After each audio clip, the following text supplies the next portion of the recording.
All right, let's jump right in. Today, we're going to talk about what makes some of Sri Lanka's biggest companies tick. It's not just about what they sell, but how they think. And to get our heads around it, let's start with a puzzle. Okay, so picture this. You walk into a Lanka Sathosa, right? You see the price of rice, and you have to do a double take. It's just so much cheaper than anywhere else. So the question is, how on earth are they pulling that off and still making a profit? It kind of feels like it shouldn't be possible. And then, on the complete other end of the spectrum, you've got Dialog. They're not the cheapest option, not by a long shot. Yet, they somehow control over half the entire mobile market. So, what gives? In a place like Sri Lanka, where every rupee counts, why isn't everyone just going for the cheaper guys? The answer to both these questions, this whole puzzle, it's not some clever ad or a short-term trick. No, it goes way deeper than that. It's basically baked into their DNA. It's their entire philosophy on how to do business and win. And that's what we're really digging into today. This core idea is called a marketing orientation. The best way to think about it, it's like the compass for a business. It's the true north that guides every single decision they make, big or small. So what does that actually mean? Well, marketing orientation is basically a company's answer to one massive question. What do we need to focus on, above all else, to win? And trust me, how they answer that question changes absolutely everything about their business. And here's the thing, there's no single right answer. There are actually 5 main paths a company can take. We've got production, product, selling, marketing, and societal.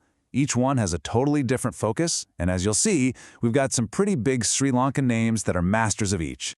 Okay, enough with the theory. How does this stuff actually work in the real world? Let's take a look under the hood and see these philosophies in action, powering some of Sri Lanka's most well-known brands. All right, first up is the production orientation. This one is, well, it's brutally simple. The whole idea is, if we can make our stuff super efficiently and keep our costs at rock bottom, customers will just buy it. Price is king. And boom, that right there is the answer to the first part of our puzzle. Lanka Sathosa is a textbook example, a masterclass really. How did they get that 28% price drop? It's all about massive scale, cutting out every single middleman, and running a lean, no-frills operation. It's efficiency on a whole other level. Now, let's flip that coin completely. Next up is the product orientation. This is a totally different way of thinking. Here, the company believes that quality is everything. Forget being the cheapest, the goal is to be the best. The whole bet is that a top-notch product is worth paying more for. And a perfect example? Damro. You might wonder, why pay more for their furniture? Well, here's why. They use better materials, plain and simple, so their stuff is built to last, 15 years or more, while a cheaper alternative might fall apart in 5. That's real, tangible value. That's their secret sauce. So let's just pause on that for a second. This is so important. You have 2 hugely successful companies. One is totally obsessed with price. The other is totally obsessed with quality. They're playing completely different games, but they're both winning. 2 different philosophies, 2 different roads to success. But wait, what if the secret isn't price or the product? What if it's something else entirely? That brings us to the marketing orientation. This way of thinking says, hey, forget starting with our factory or our product. Let's start with the customer. Let's figure out what they really need and then build a perfect solution just for them. And this is exactly where the second part of our puzzle, Dialog, comes back into play. Just look at that market share. It's huge. Over half the country is with them.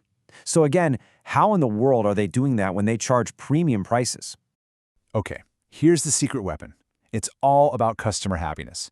Their Net Promoter Score, which is just a fancy way of measuring how much customers love them, is almost double the average for their industry.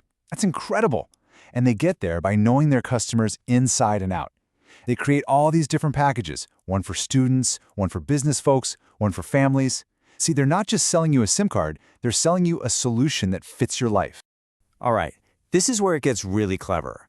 The truly smart companies, the ones that are built to last, they realize, hey, we don't have to pick just one of these. We can actually mix and match. And that's the key to being super resilient, When you use a hybrid approach, you can be flexible. You can fight on different battlefields at the same time. Let's check out a company that is an absolute master of this. I'm talking about Cargill's This Is Brilliant stuff. For the basic everyday items, they go full production mode, keep those costs down. But for their fancier premium products, they switch gears completely to a marketing focus, targeting just the right people. And then there's another layer. For their farmers, they use what's called a societal orientation. That's all about balancing profit with doing good by investing back into the community. It's an amazing three-pronged strategy. Okay, so we've seen how all these different philosophies work out in the wild. Let's officially solve that puzzle we started with, and then, most importantly, let's talk about how you can use all this for your own thing. So, puzzle piece number 1, solved. Lanka Sathosa wins because they are completely 100% committed to the production orientation. Their game is efficiency. Their prize is being the cheapest. Simple as that. And puzzle piece number 2, solved.